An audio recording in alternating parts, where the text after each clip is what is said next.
Before we start, please don't forget to like and subscribe. It started in the kitchen, like most of our fights did.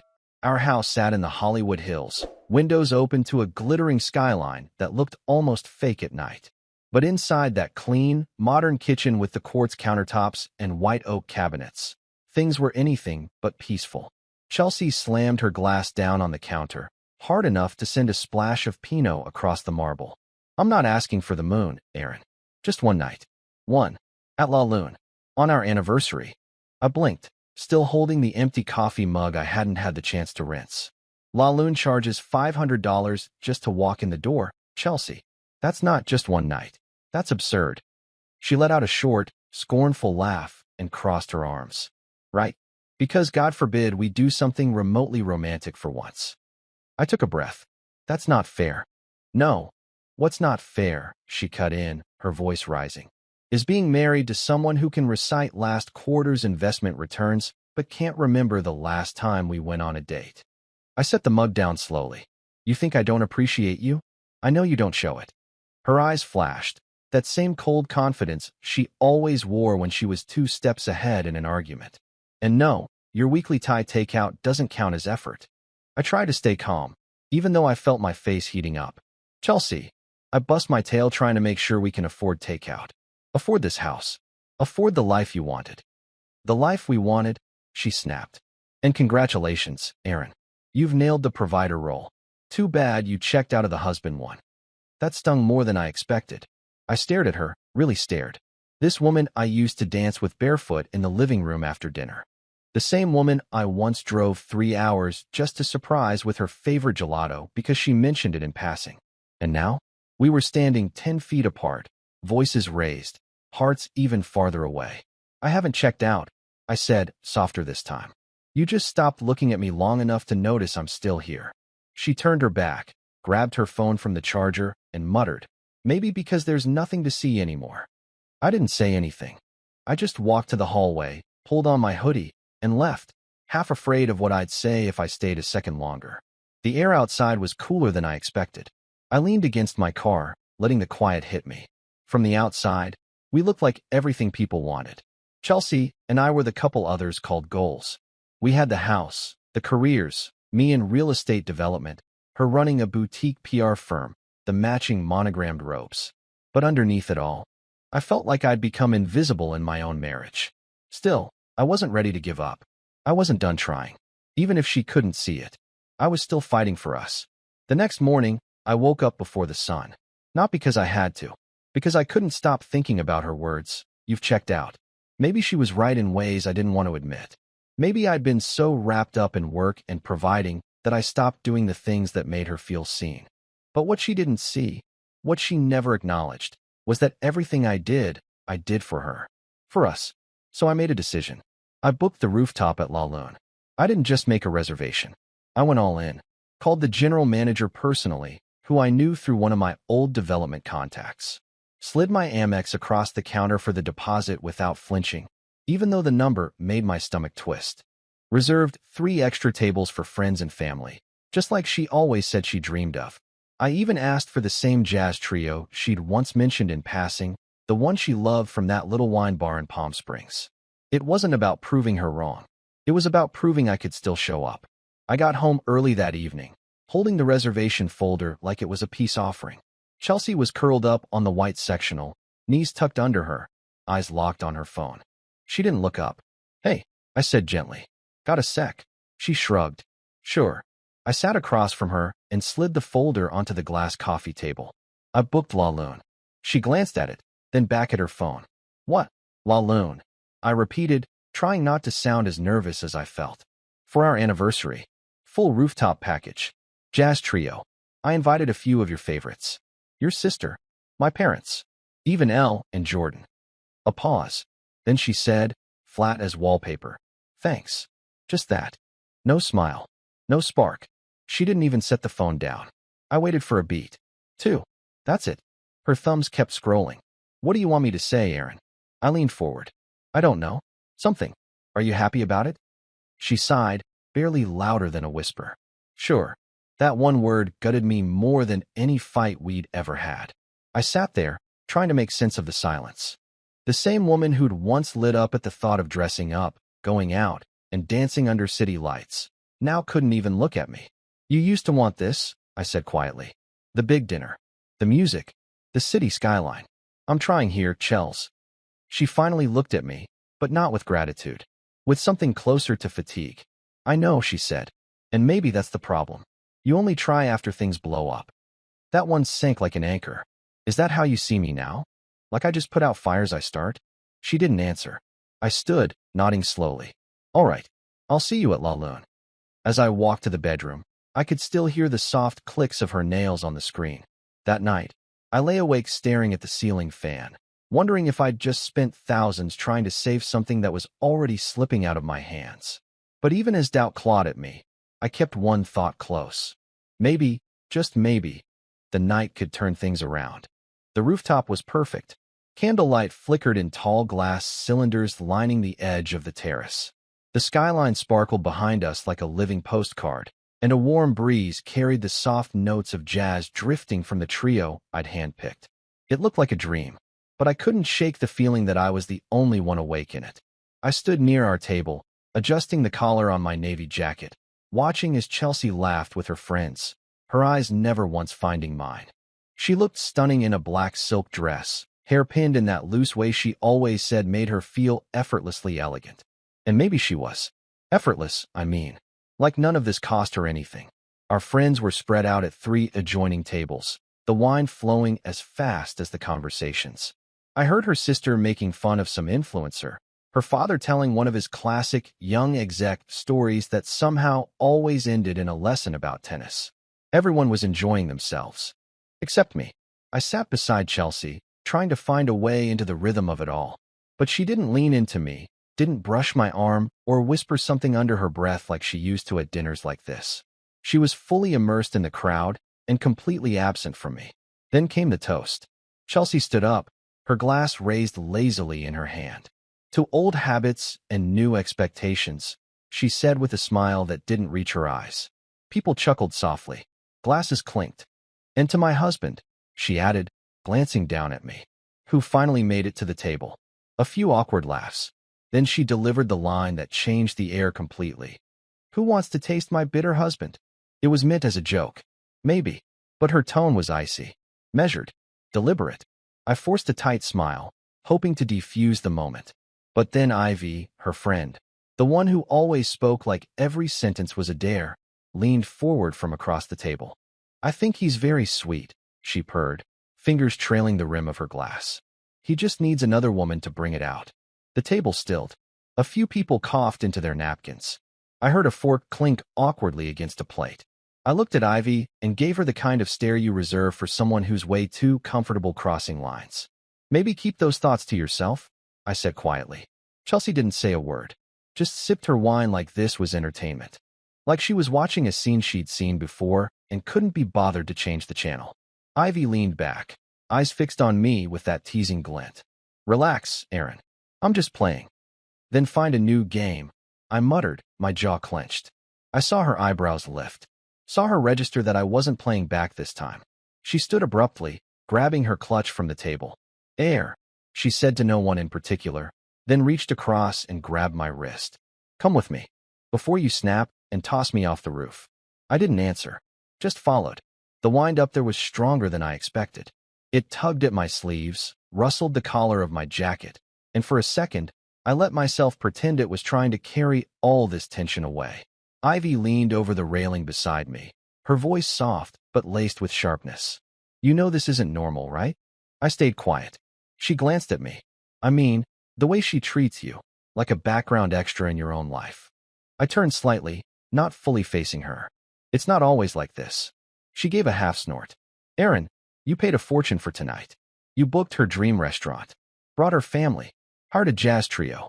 And what did she give you in return? A roast. In front of 30 people. I know, I said quietly. No, I don't think you do, she pushed, her tone rising just a bit. You keep excusing it. Like this is just a bad stretch. Like it's going to magically get better because you throw more money or more effort at it. I finally looked at her. Her eyes weren't mocking now. They were sad. Steady. Honest. She used to be different, I said. When we first got together, she used to be, Ivy interrupted gently. But she's not anymore. And you're standing here on the edge of a rooftop, trying to convince yourself she'll turn back into the woman you married. I felt the words hit somewhere deep. I'm not saying she's evil, Ivy continued. But she doesn't see you anymore. And people who stop seeing the ones who love them, they stop deserving them. I didn't know what to say, so I just nodded slowly. That's when she looked at me again, almost nervous now. Aaron, I meant what I said back there. I have a cousin. Her name's Lily. She's not flashy. She's not going to sweep into a room and steal the spotlight. But she's the kindest person I've ever met. And if I ever pictured someone who could actually see you, it'd be her. I exhaled and looked out over the city, letting my hands rest on the cool metal railing. The lights below looked endless, like a million tiny chances I couldn't quite reach. I appreciate it, I said. Really, but I'm not there. She didn't respond. I turned slightly toward her. I still love Chelsea, even after all of this. Ivy closed her eyes for a second, then nodded. I figured you'd say that. She straightened up, adjusting her clutch under one arm. You've always been loyal. That's your thing, isn't it? Probably to a fault, I muttered. She gave me a small, sad smile. Yeah, but it's still rare. And Lily would have never made you beg for affection. I didn't respond. I couldn't. Ivy looked out at the skyline one last time, then said, You deserve to be chosen, Aaron. Not tolerated. Not taken for granted. Chosen. Remember that. Then she turned and walked back toward the glass doors. I stayed out there a little longer, the breeze brushing past me, the music behind the glass now muffled, almost ghostly.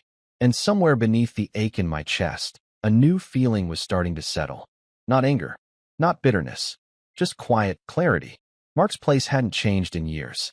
Same faded leather couch, same lopsided bookshelf, same smell of old pizza boxes hidden somewhere he'd never admit.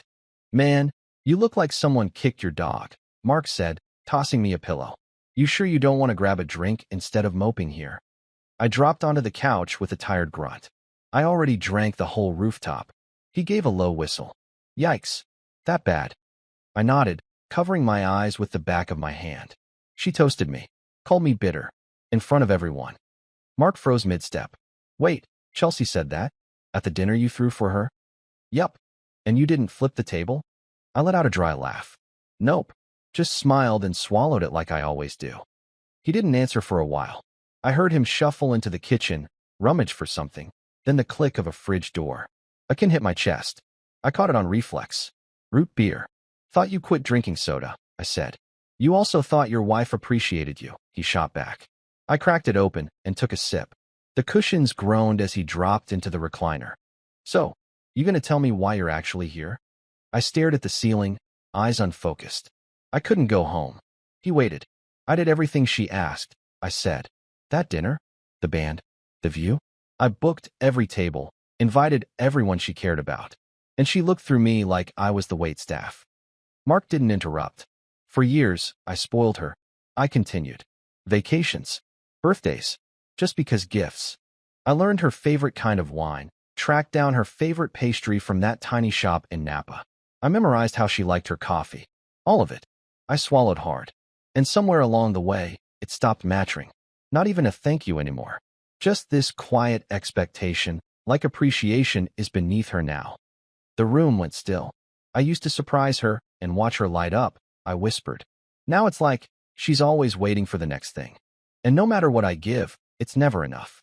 Mark leaned forward, elbows on knees. You think she's done? I shook my head. I think she stopped seeing me. And I let her. Neither of us said anything after that. The silence in Mark's apartment wasn't hostile like back home. It was heavy, sure, but honest. The kind that lets the truth echo without yelling it. Later, when he turned off the lights and headed to bed, I stayed on the couch, staring at the streetlight bleeding in through the blinds. And for the first time in a long time, I let myself ask the one question I'd been avoiding for years. What if love isn't enough when respect's already gone? The quiet didn't answer. But deep down, I already knew. Mark was still asleep when the knock came. Loud, sharp, desperate.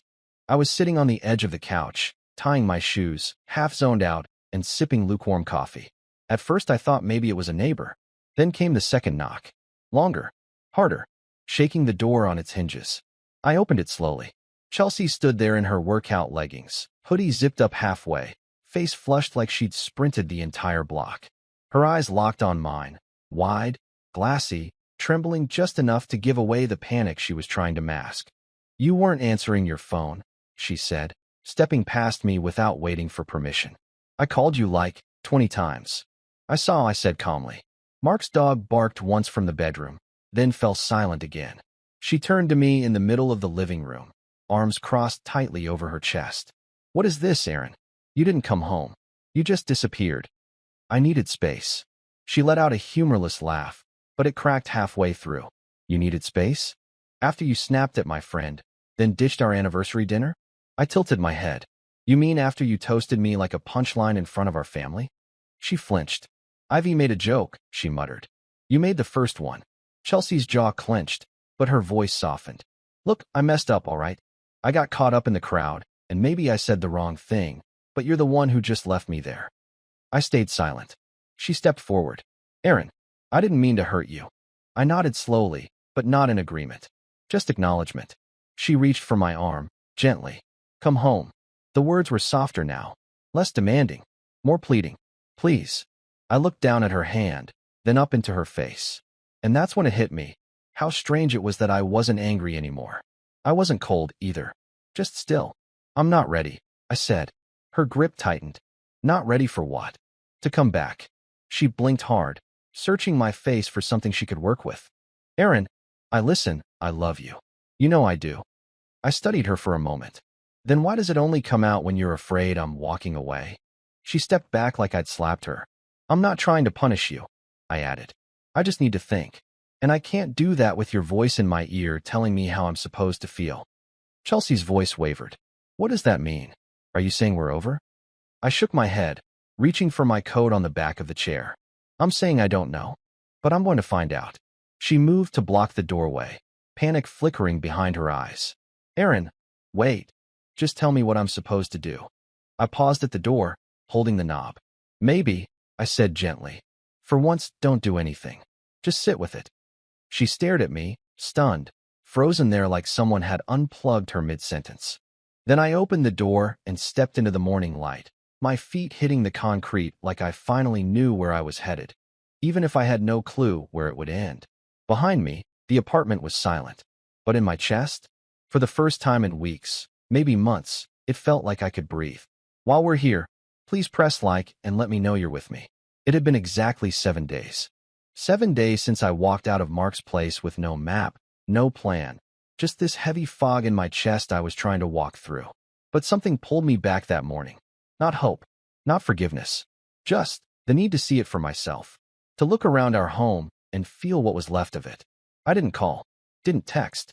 I parked halfway down the block and walked the rest of the way, keys heavy in my hand. Our house looked the same. Polished, trimmed hedges, the porch lights still on from the night before, as if nothing had fallen apart inside it. I stepped in quietly. The door creaked just enough for her to hear. "Aaron." Chelsea's voice floated from the living room, startled, breathy. Then her footsteps, fast, anxious. She turned the corner in her slippers and froze when she saw me. I barely had time to react before she rushed forward. Her arms flew around my neck, tight, shaking. I felt her body collapse into mine like she'd been holding up the whole sky alone. Her breath hitched against my chest. "I'm sorry. I'm so sorry," she whispered over and over. "I didn't know how much I needed you until you were gone." I stood there, letting the weight of her settle into my arms. She was crying now, real, unfiltered tears. And for a moment, I closed my eyes and just held her. I wanted to believe this was what I'd been waiting for. But then, something didn't add up. A scent. Subtle, sharp. Not hers. Cologne. Not mine. I pulled back slightly. She wiped her eyes, still clinging to my arm. "I didn't know if you'd ever come back." I stared at her, scanning her face for anything familiar. Anything real. "Chelsea," I said, my voice low. "Yeah." She sniffled, looking up at me. I nodded toward her sweater. "Who was here?" Her face stilled. "What?" "That smell," I said. "It's not yours. And it's not mine." She pulled back a little, her arms slipping away. "You think I?" "Aaron, I've been a mess since you left." "Who?" I said again. Calm, but firm. "Was here." She opened her mouth, then closed it. Her eyes darted to the floor. She turned slightly, brushing at her sleeve like she could scrub the truth off. I waited. Seconds ticked by like thunder. Then finally, in a whisper so soft I almost missed it, she said, "It was one of the partners from the firm. He came by just to talk." I said nothing. She looked up, something unraveling in her eyes. It didn't mean anything. He was there. I was lonely. You were gone. I took a step back. You slept with him? She didn't answer at first. But the silence, her silence, spoke louder than anything she could have said. And then she nodded. Once. I stared at her for what felt like forever. My hands dropped to my sides. The room around me seemed to pull away, stretching farther and farther, as if the house itself didn't want to hold what had just happened inside it. She moved toward me again, pleading. "Aaron, it was a mistake. It meant nothing. I was scared you wouldn't come back, scared I ruined everything, and you did," I said quietly. She froze mid-step, mouth trembling. "I came back to see if we could start again," I continued. "I didn't realize you'd already started something else." "Aaron, please." I stepped past her, walking slowly down the hall. The framed pictures on the wall blurred as I passed them. Our vacations, our wedding, our smiles. All of it felt like a dream I couldn't wake up from fast enough. At the front door, I stopped and turned back one last time. She was standing in the living room doorway, arms crossed tightly over her chest now, like she was trying to hold herself together with sheer willpower. I looked her in the eyes and said, "You broke the last thing we had left, and I don't know if that's something either of us can fix." Then I opened the door and walked out, the scent of unfamiliar cologne still clinging to the air behind me. The court date came faster than I thought it would. No drawn-out fights. No screaming matches. No division of assets with blood in the water. I let her have the house, the car, even the stupid espresso machine I bought her for Christmas. I didn't want any of it. What I wanted was peace. And for once, I wasn't willing to negotiate it. The hearing took less than an hour. We sat on opposite ends of the courtroom, barely looking at each other. She wore a beige blazer, eyes rimmed in mascara and regret. I kept my hands folded in my lap, nodding through questions, giving simple answers. Everything was just quiet. The kind of quiet that says the damage had already been done long ago. When it was over, I didn't wait around. I walked out into the Pasadena sunlight and kept moving. Didn't check my phone. Didn't think about what came next. I just drove. I don't even know how long I'd been on the road when I saw her. Pulled over on the shoulder near an old citrus stand, standing next to a silver hatchback with a completely shredded tire. She was pacing in small, frustrated circles, phone to her ear, clearly not getting the help she needed. I slowed instinctively. It wasn't about playing the hero. I just couldn't drive past someone who looked like she was about to lose it in 90-degree heat. I rolled down my window. "You all right?" She turned, startled. Then her eyes narrowed slightly, sizing me up. "Fair enough. I'm not gonna mug you," I added with a half smile. "Just have a jack and a spare. Thought I'd offer." Her shoulders dropped with visible relief. "God, please. That would actually save my life." I pulled over, parked, and stepped out. As I knelt beside the car, she hovered nearby, nervously twisting her sunglasses in her hands. "I'm Lily, by the way." "Aaron." "Well, Aaron," she said, "you're officially more helpful than the last 3 people I called." "Glad to raise the bar," I said, twisting the lug nuts free. "You always get flats on court days? Or is this just a one-time thing?" She blinked. "How'd you know I was at court?" I chuckled. "I didn't. Just left one myself." Her eyes softened. "Divorce?" I nodded. "Me too," she said. "This morning. For years gone." 8 years here, I replied. She whistled. "Veteran status." I grinned, surprised at how easy the laugh came. "You could say that." By the time I replaced the tire and lowered the jack, the sun had started to dip low in the sky. Lily handed me a bottle of water from her passenger seat, still smiling like someone who'd been crying an hour ago, but didn't want to admit it. "Thank you," she said sincerely. "You really didn't have to stop." I shrugged. Didn't feel right not to. She hesitated, then reached for her phone. "Would it be weird if I asked for your number?" I met her eyes. They were warm, not eager, just open. "Not weird," I said, pulling out my phone.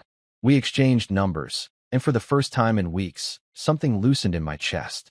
A flicker, not hope, not yet, but the suggestion of it. She waved as I got into my truck. "Well, if I ever blow a tire again, I know who to call." I laughed. Let's hope it's just coffee next time.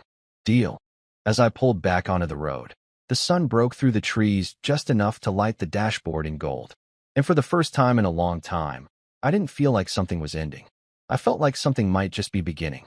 The coffee shop was tucked between a plant nursery and a bookstore that smelled like dust and forgotten secrets. It was quiet, mostly empty except for an old man sketching by the window and a barista humming something by Fleetwood Mac under his breath. Lily was already there when I arrived. She stood when she saw me, waving with both hands like we were old friends who hadn't seen each other in years. "I got you something safe," she said, pointing to the table. "Black coffee. No commitment. You can still run away after one sip if I scare you." I chuckled as I Saturday, that's smart. I've had worse blind dates. "Correction," she said, grinning. "This is a gratitude coffee. Different category. No pressure." She sipped her cappuccino while I leaned back, watching her in the soft light pouring through the window. She was wearing jeans and a plain green sweater, hair tied back in a low ponytail, no makeup. And yet, she looked centered, like someone who didn't care what kind of impression she made as long as it was real. "So," she asked, resting her chin on her palm, "how's post-divorce life treating you?" I exhaled, like I've been hollowed out and filled with cement. She didn't flinch, just nodded. "Yeah, that tracks." "And you?" She smiled, eyes focused, like I'd been walking through an airport with no bags. "Strange, but lighter." That made me laugh. "You're weird." "Extremely," she said proudly. I found myself smiling more than I expected during that coffee.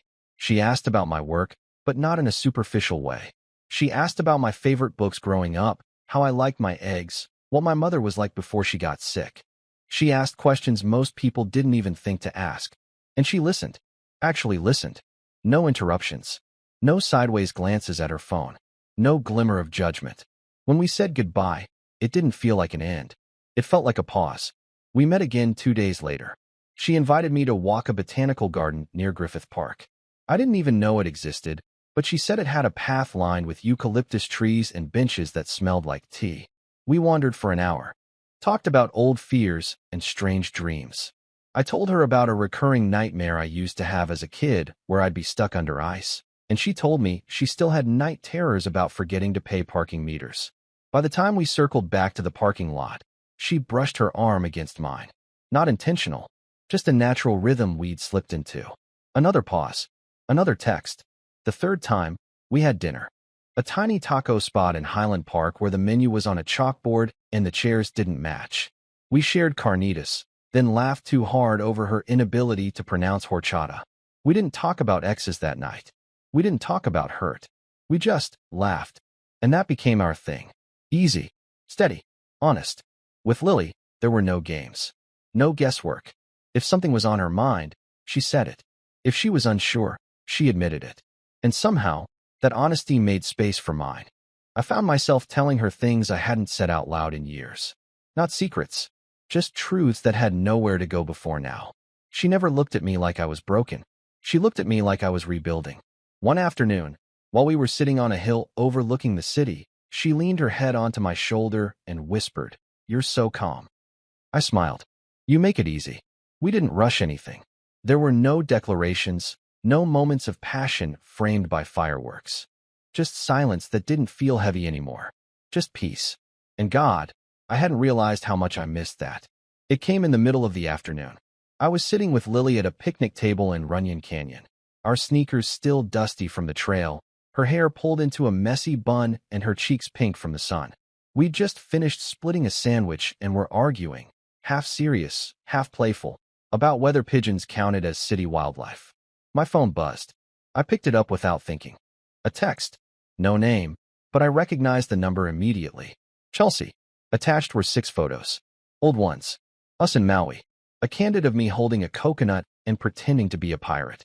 Her laughing in the background, wind tossing her hair. A blurry shot of our feet buried in the sand. Sunset photos. The kind of images that used to live on our fridge before everything cracked. Below them, just one line. "Do you remember when we were happy?" I stared at the screen for a long time. Not because I didn't have an answer, but because I did. I turned slightly. Lily was sipping iced tea through a straw, her knees drawn up on the bench, humming something off-key. She looked over and caught my gaze. You okay? I nodded, then raised my phone and angled it toward us. Smile, I said. She leaned in without hesitation, and just before I snapped the picture, she pressed a kiss to my cheek. Click. I looked at it. Her eyes closed, my face relaxed, sunlight catching the corner of my smile. No filters. No edits. No pretending. I hit share. Sent it straight to Chelsea. No words. No explanation. Just truth. Read receipt popped up a few seconds later. Then silence. No reply. I locked the screen and set the phone face down on the table. Lily tilted her head. Everything okay? I looked at her, then nodded. Yeah, just closing a door. She didn't ask more. She just smiled and stole the last bite of sandwich when I wasn't looking. And somehow, that moment, quiet, small, unscripted, meant more than any memory someone could text me from 1,000 years ago. Because the past might tug at you, but it doesn't own you. The drive out to Lily's aunt's place felt like something from another life. 2 hours north of LA, the city faded behind us, replaced by open fields, worn fences, and slow roads lined with eucalyptus trees. Lily sat cross-legged in the passenger seat, humming to the playlist she made, reaching over every so often to steal sips from my iced coffee. This place is old school, she warned me with a grin. They still cook with firewood. And don't be surprised if someone offers you a goat cheese sample the second you step out of the car. I laughed. I like goats. I can handle this. The house came into view, white painted wood, a wide porch with a swing, and a line of boots outside the front door. Peaceful, humble, a soft kind of beautiful. But the second the door opened, my chest tightened. Ivy. She stood there holding a basket of bread, wearing an apron that looked like it belonged in a 1950s diner. Her eyes met mine, calm, composed. Not a flicker of surprise. Hey, Aaron, she said. Glad you made it. I froze. Lily blinked between us. You two know each other? Ivy smiled, stepping aside to let us in. He does. I introduced him to you, remember?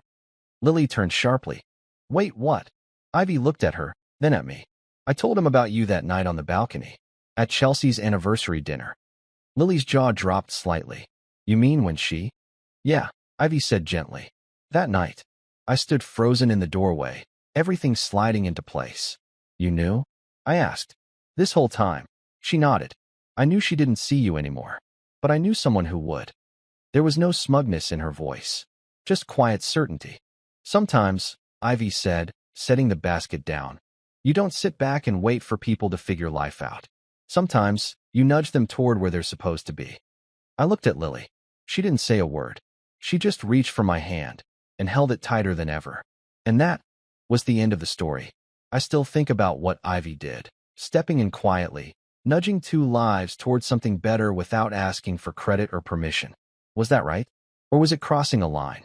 Tell me in the comments if you think she did the right thing, and if someone's ever done something like that for you. Don't forget to like the video and subscribe if this story hit home. I've got more to share, and I'd hate for you to miss what's next.